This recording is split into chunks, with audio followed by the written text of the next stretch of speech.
Selamat datang, kita akan belajar tentang tingkatan takson dalam klasifikasi makhluk hidup. Mari kita mulai dengan tingkat kingdom.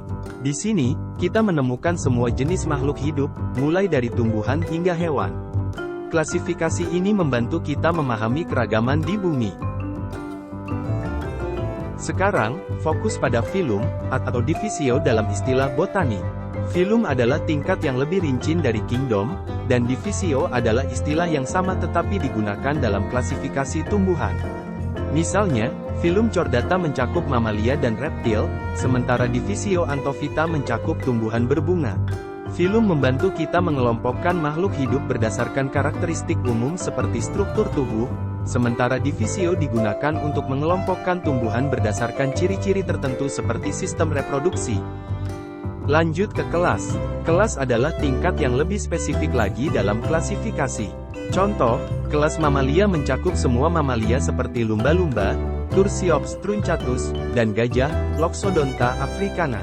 Tingkat berikutnya adalah ordo. Ordo adalah tingkat klasifikasi yang lebih rinci lagi di bawah kelas. Misalnya, Ordo Proboscidea mencakup hewan-hewan dengan belalai seperti gajah Afrika, Loxodonta africana. Mari kita fokus pada famili. Famili adalah tingkat yang lebih spesifik lagi.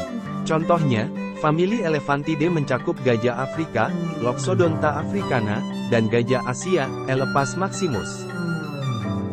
Sekarang, kita masuk ke tingkat genus.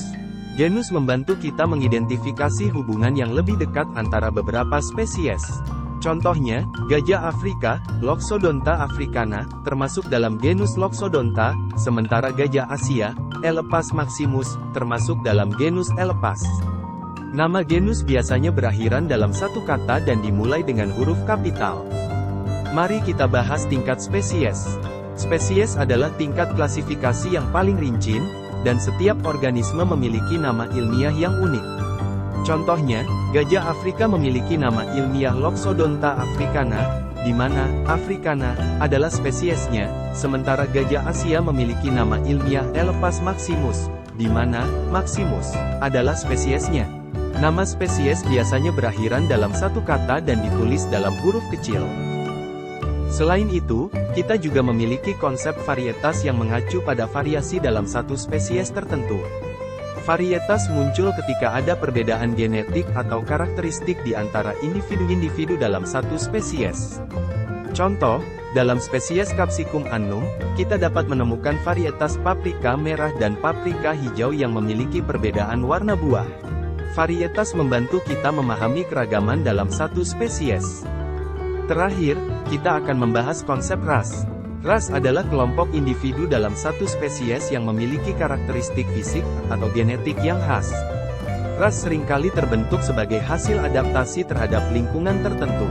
Sebagai contoh, dalam spesies manusia, Homo sapiens, terdapat berbagai ras seperti ras Kaukasia, ras Afrika, dan ras Asia.